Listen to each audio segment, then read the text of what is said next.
I'd like to begin our session this evening with Maria, introducing her as a distinguished Toastmaster who leads by example and encourages others to become better Toastmasters. She has been and continues to mentor club leaders in her home club. She is also making an impact in District 45 by mentoring club coaches as the club coach chair. She joins us tonight to motivate us through a question and answer session on how to work Toastmasters in the corporate world. She will share what has worked for her, and then she's going to answer our questions. So let's give a warm welcome to Maria Winn, District 45 Trailblazer. Have at her, Maria. Thank you so much for joining, and thank you for that warm welcome. I am a distinguished Toastmaster. I've been a Toastmaster for 10 years now.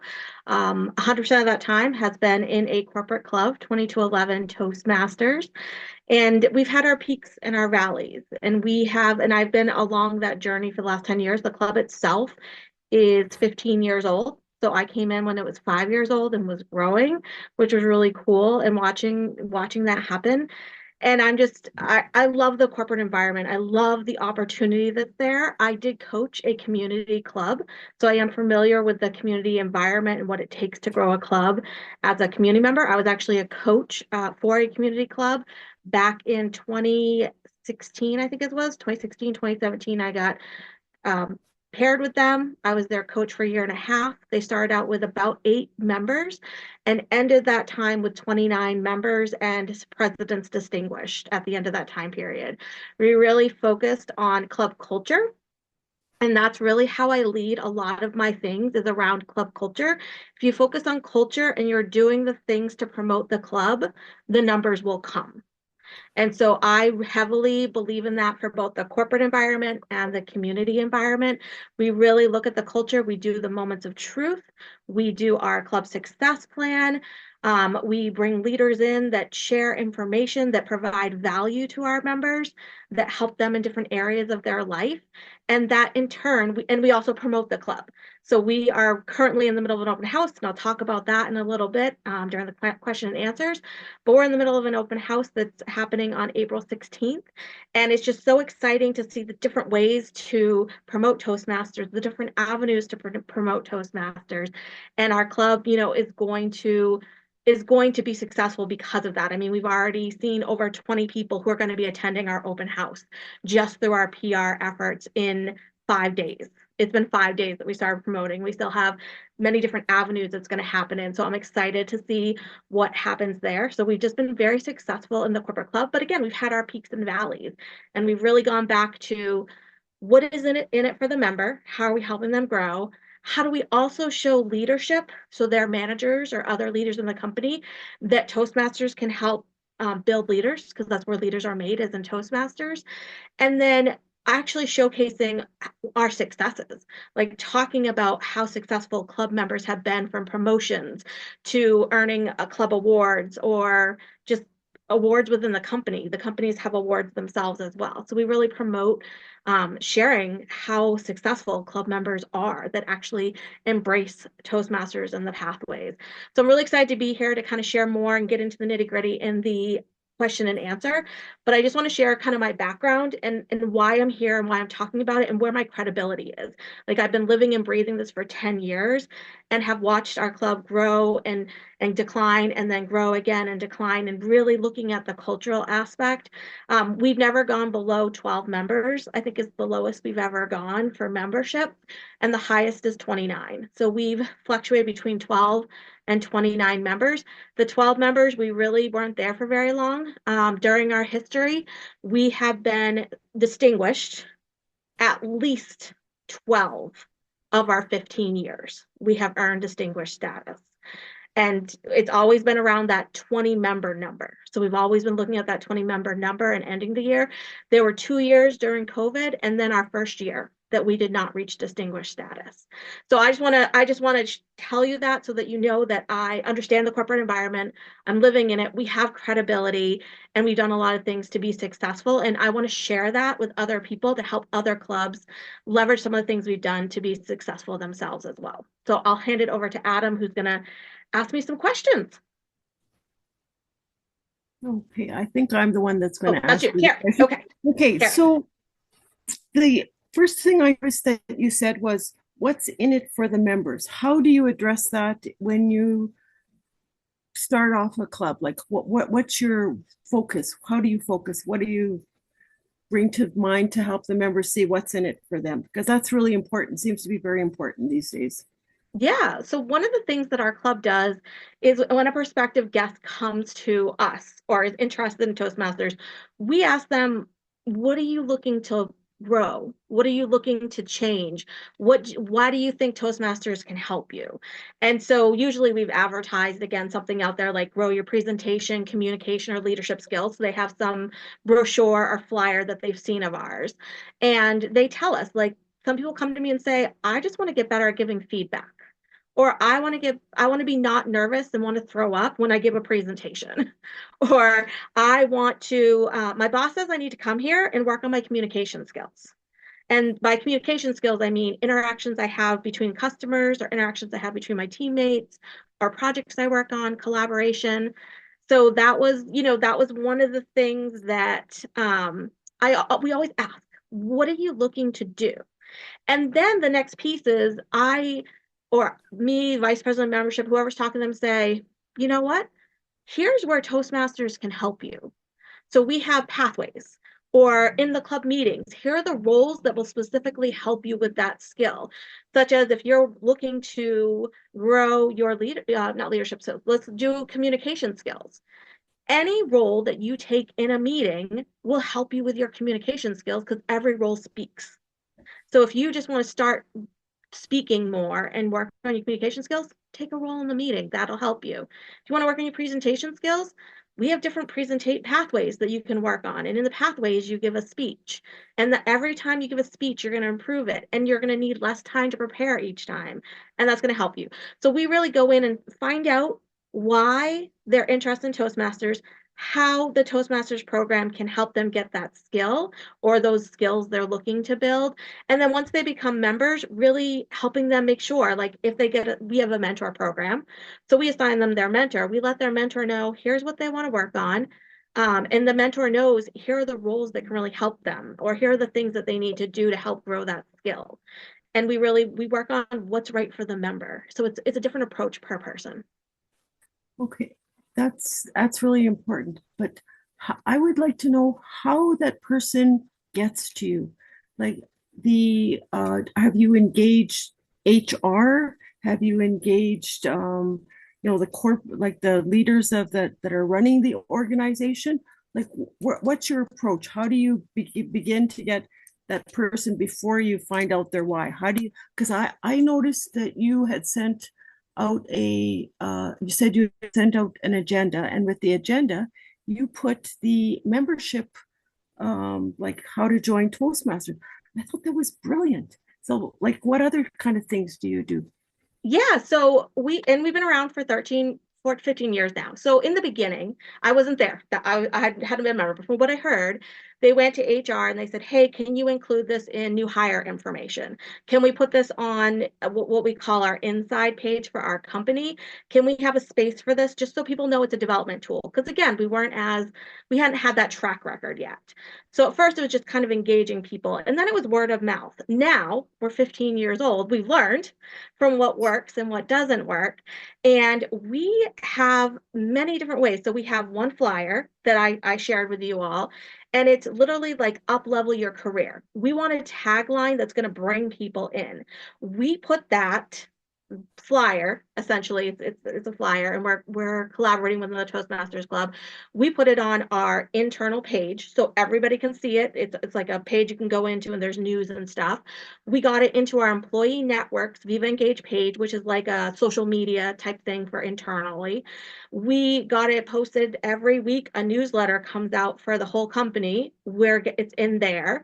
We have different departments that have newsletter, including our sales organization, and we put it in there. It's one flyer, one group of information, consistent on building your leadership, presentation, communication, and then we just flooded the company. We have done this for years.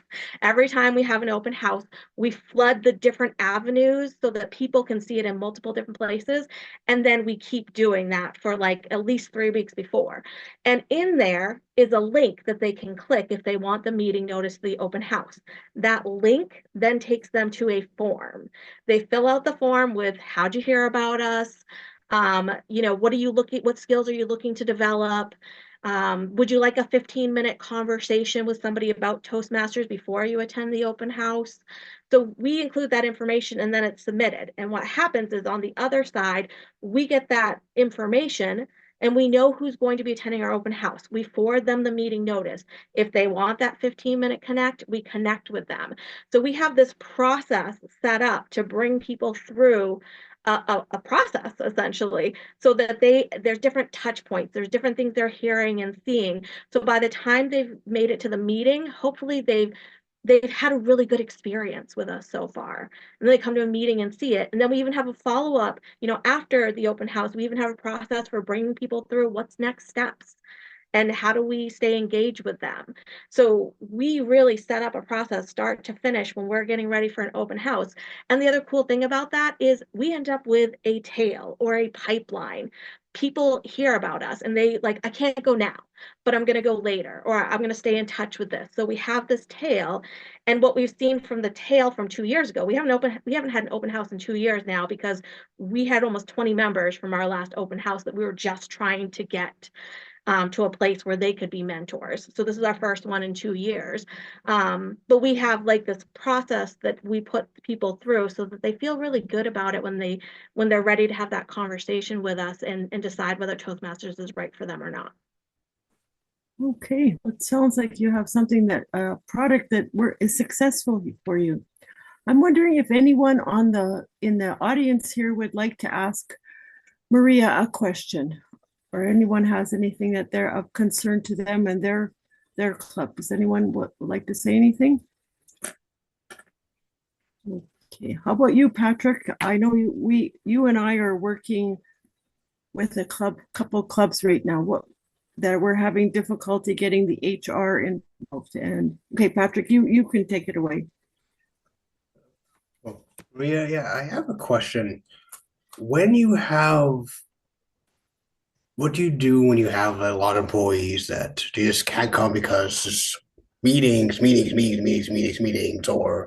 workload, and it makes it impossible to come? Like, there's some that they want to become members, but they just can't make it due to the schedules. That is a great question. So I think that lies in barriers and how to remove barriers, and that the manager sees the possibility with Toastmasters so they can help remove those barriers. So I've had many people that have come across our 2211 plate, and meetings are coming up, they're missing lots of meetings. So that's a cue for their mentor or an officer to sit down and have a conversation with them, whether they can meet with them in person or virtually, and just say, hey, what's going on? Like, what's the problem? And we really boil it down to, in our company, we have to have goals every year, and we have what's called PX conversations quarterly with our manager.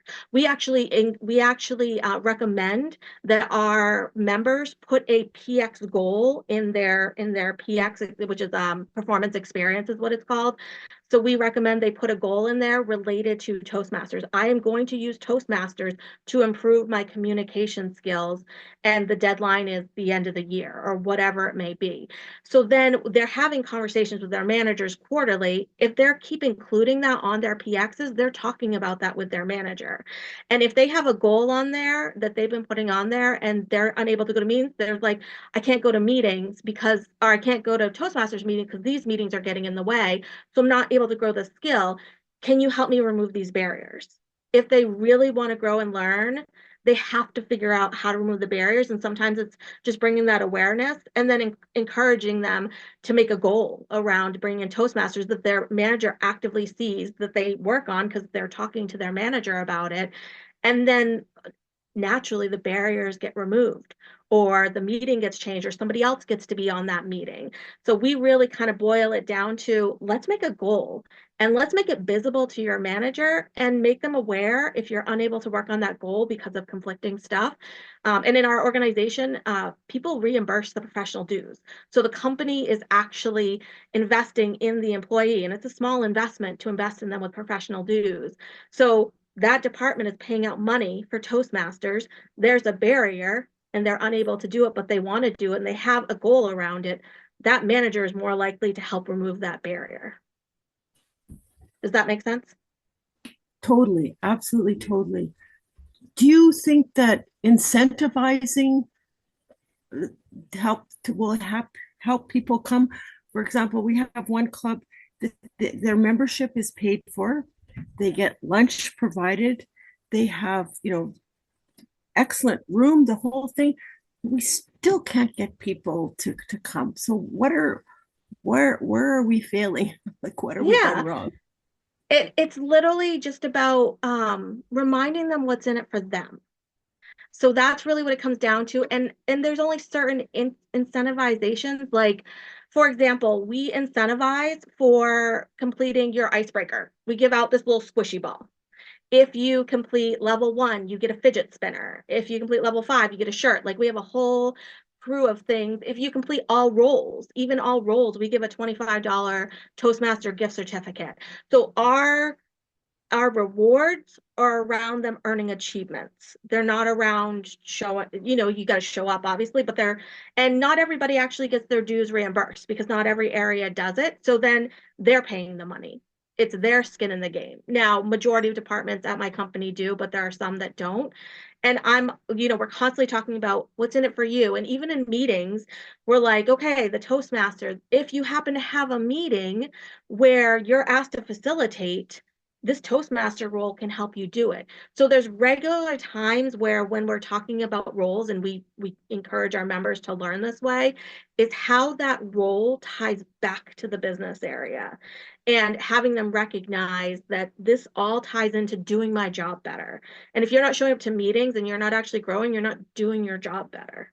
And so we really try to we regularly, our leadership team, when we talk about it, we talk about how it ties back to how we're growing and learning and do better in our jobs. And my department's been paying for my dues for 10 years now because I've been bringing things back. It's part of my PX. They know I'm a Toastmaster.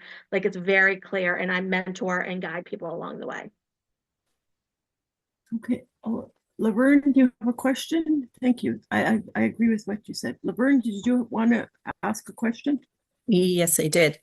Sure. So you do all the advertising to the inside of the company there with your different advertising avenues, but how do you get the managers on board to even be aware of the Toastmaster program and try to encourage some of their employees to attend?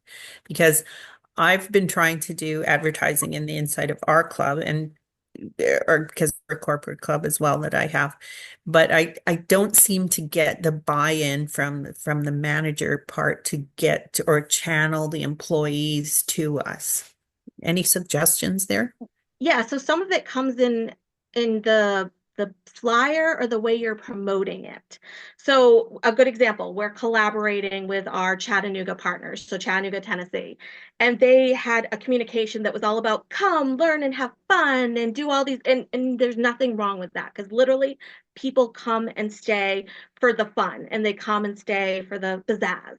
That said, when you're talking to managers or you're talking to the leaders of the company, they want to see that they're going to up level their career, that they're going to have better communicators, that they're going, like, you have to speak in manager speak, if that makes sense.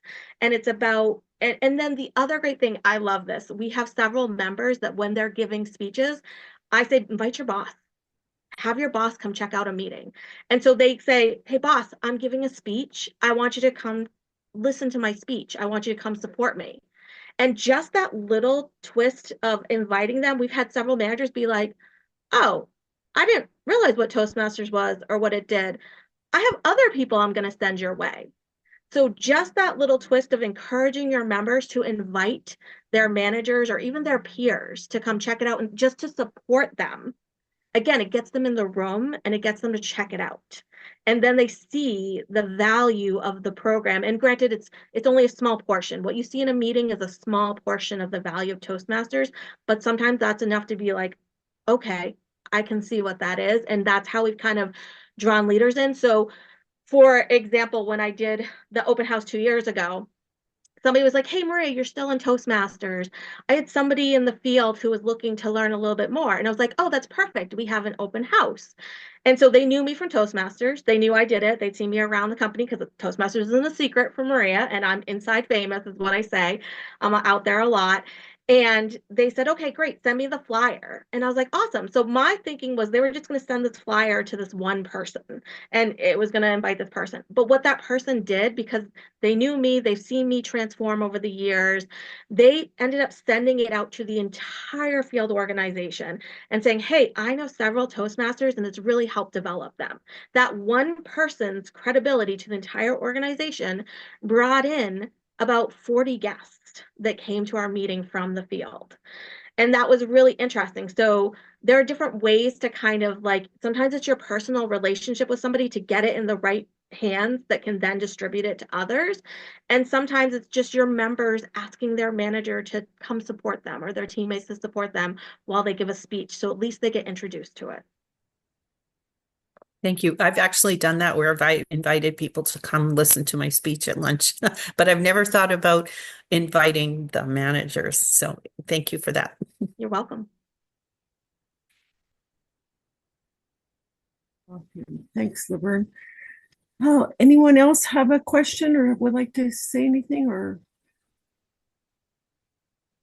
the other problem, I think what I've experienced is the head of the corporation is just so for Toastmasters, and it misses a loop between him and the actual people in the Toastmasters who they're excited and they want to be there, and we just can't seem to get that middle group engaged and involved. Yeah, they do lip service, they promise, but somehow we just can't get them involved. And I like your idea of the flyer. That seemed would be really good. If you have a generic one, you can pass it along.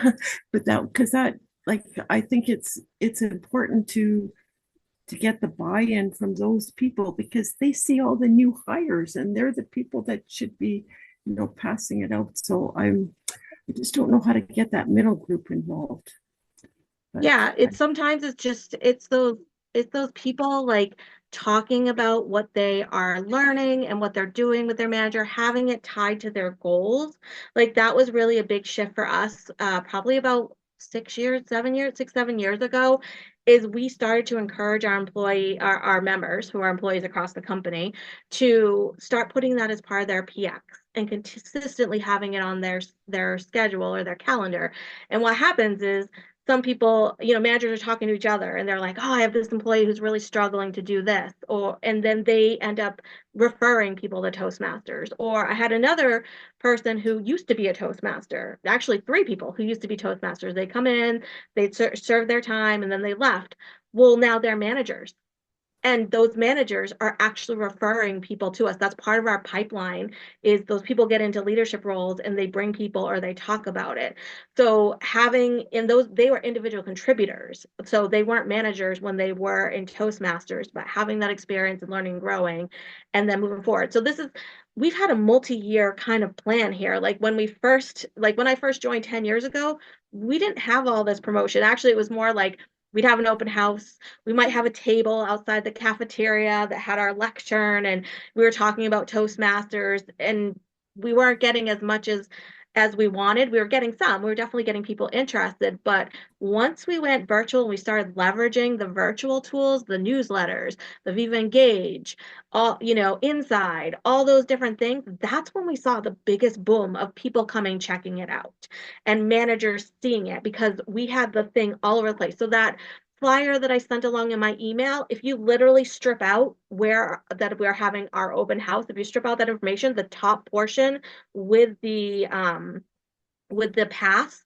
you can use that. Like that is standard. And we even use AI to help us craft some of that because we're like, this doesn't sound right. Let's use AI and see how it changes it. And so we changed a couple of lines based on what AI was saying because it sounded more professional. We wanted to create a flyer that was professional. So leverage those tools to help you if you're trying to think of how to do it. And yes, people will stay for the fun, but they want to hear that they're coming to develop. And that's what managers want to hear is this program. It's a program. It's not a club. It's a program that helps develop people, leaders, communicators, presenters. So we had to change a lot of our language. We still call ourselves a club, but when we're promoting Toastmasters, we talk about the Toastmasters program, 20 to 11 Toastmasters program. Because in companies, they like programs. And our program just doesn't happen to end. Okay. I think Adam has a question for you. Sure, Adam. I do. Thank you. Hi, Marie. There's lots of skills that you learn with Toastmasters, like interview skills, running meetings, project management, stuff like that. In your years of advertising and running meetings and whatnot, can you think of a skill or tool that Toastmasters give employees that you don't normally think of? Something that not normally advertised, but you've seen it kind of come up. Yeah, great question, Adam. Thank you. One of the things that just popped into my head was networking. It provides an opportunity to network. And like there is a whole club of members who work in all different areas. So we have, I think, 18 members right now, and none of us work in the same department. So we now have this entire network, and then we can reach out to them and ask, hey, I'd like to do a job shadow, see what your department does. Because you're a Toastmaster, you're going to say, yes, come do a job shadow with me. And then people leave Toastmasters. But when you mention the name Toastmasters in the company, because we've been around for 15 years, plus Blueberry Hill was there even longer, they're like, oh, yeah, you're a Toastmaster? Oh, absolutely. And throughout these years, I've seen people come and go. And if I want to direct a mentee to a certain department, I'll look and see who's in that department and I'll say, hey, I know this person because they were a Toastmaster and I'm going to, I'd make the connection so that person can do a job shadow. So I've been able to expand my network significantly. And that's part of any job is you want to expand your network because you want to get the job done and you want to be able to do it easier. And if you have resources and people to talk to or help with the projects and different things, it just makes your job easier. Or if you want to refer somebody somewhere. So I would say like, the biggest thing I've taken away and I've heard a lot from members recently is the network that's available. If they want to apply for a job and there's a Toastmaster with that job, they can go and ask them questions and they get a referral because they've been in a club with them. So networking is one of those skills that a lot of people don't talk about that Toastmasters provides, but it does, especially in the corporate world. Okay, that's really, you gave us a lot of different topics or things to think about. We got to think about what's in it for me. We have to get our members to think about that. We can do all the different things like the moments of truth. We can do our success plan. We can ramp up our PR efforts. And I liked really focusing on what's in it for me. That's really important. And then getting the HR involved, the corporate people. So it's a lot of work for some of us that we've tried, but maybe we've got to refresh it and put a new light on it. I was wondering if Adam could do something for me, if he could put into chat that the thing that Maria, that little add-in that she had put in, the flyer that she put in, so people could see it if they didn't get it. I certainly can. Give me one quick second. Would you stop licking me? Before I wrap it up, someone else asked a question in the chat here about, would you invite the CEO to your meeting? Absolutely. Yeah. Like bring them in and just, I was going to say, we don't have our CEO happens to have an admin if she's on the Chattanooga campus, but if she was on, I'm sure the Chattanooga club has invited him to Toastmasters. So I don't know that for sure, but I'm assuming. We've had other SVPs. We've invited senior vice presidents. My VP has been there to Toastmasters. Like they're just humans and they are willing to, just bring them in and ask them for their support. So I'm sharing my screen. I know Adam's going to drop it in the chat as well, but this is what the flyer that we're using right now, that we're circulating across the entire organization in many different avenues, is it talks about unlocking your career potential. So we're going right after that career, because a lot of our Toastmasters promote to different roles. And it just, we're talking about sharpening your communication and leadership skills, want to deliver a more impactful presentation, expand your influence. We're actually bolding words. These are key words in corporate America. Looking to grow your network. So we actually talk about the network. That's something we highlight and learn from others. And so we talk about strong communication is more important than ever, both virtually and in person. We are going after both the virtual and in-person audience, because in the environment that I work in, we have people in a room and we have people on the screen. And we need to be good at that. Because I've been in so many meetings where people are ignored on the screen and everybody in the room is paid attention to. So we actively work on being able to have people in the room and on screen and include everybody. And then Toastmasters can help through the Pathways program. So again, we're highlighting the program. You can explore 6 paths. We do a nice little image of the 6 paths, and then we invite them to join our Toastmasters open house. And of course, we always want to give them something to incentivize them to show up. So we say fun, food, and we do a raffle drawing. So we actually, everybody who stays through the end of the meeting gets entered in, and we draw 2 $25 gift certificates that they can choose, they can do of their choosing if they're chosen, to just stay till the end of the meeting. So that's our incentive, is there's food in the room. If you're virtual, stay to the end, you're entered in to win some prizes. And then we do a contest with our own members where it's bring a guest to the open house, and you'll get entered in, and we'll spin the wheel of names and draw one person to earn $25. So this is how we advertise. This is what we send out. This is how we promote it, and we're getting a good response, and we have. Okay. I really like that. Thank you very much for sharing that with us. You're welcome. So if no one else has any other questions, we'll say thank you very much, Maria, for your insights and for the valuable information you have given